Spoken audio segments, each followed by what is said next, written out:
Hello. Um, the question to know how important are other states in resolving conflicts and what interests are apparent in their political standpoints is quite interesting. Around the world, many writers have criticized the idea that some powerful countries should attempt to spread democracy. This idea of basically global democratization, they say, might fail to maintain social stability and economic development.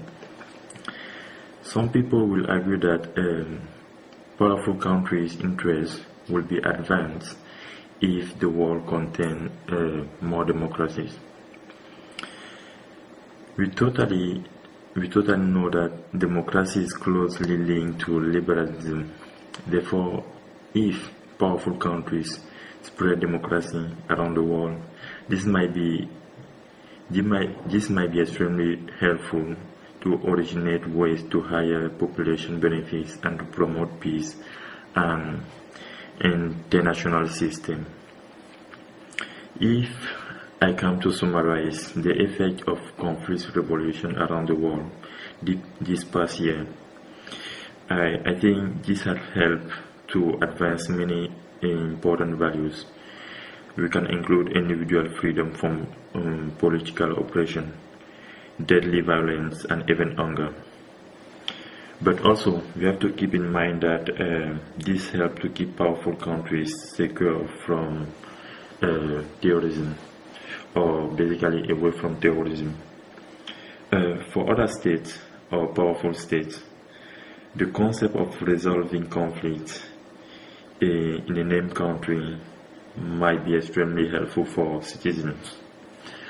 Also, they do believe that if people live better under democracy, or people live better under democratic government, that might be why some people will say Americans should and do feel some obligation to improve the well-being of other human beings and the improvement of individuals' life in other countries matter to USA.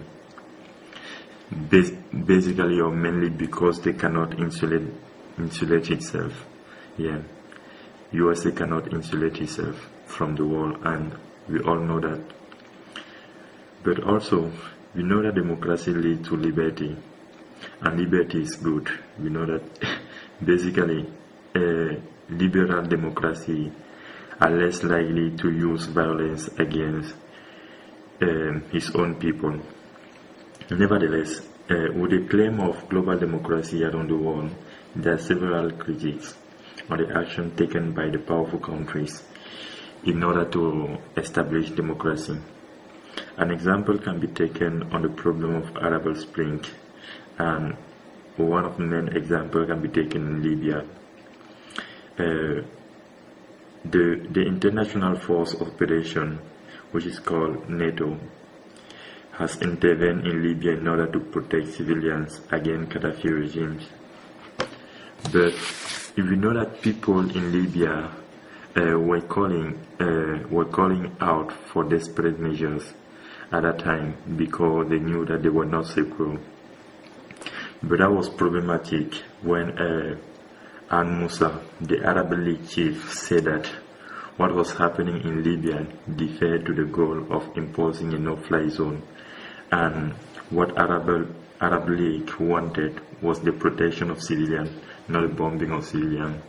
For me, that is quite shocking. And we know that I totally believe that this interview has raised a lot of questions around the world to know if government or powerful countries or organizations deploy military forces for purely humanitarian causes. What Philip Bennis, director of Institute for Policy Study in USA, doesn't believe.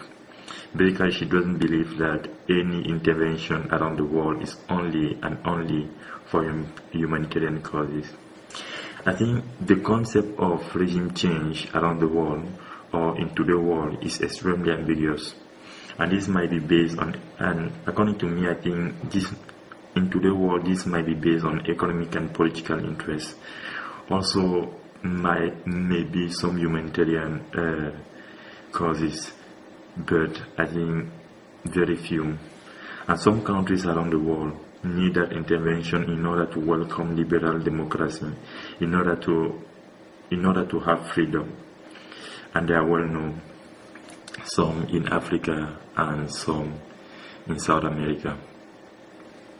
Thank you so much.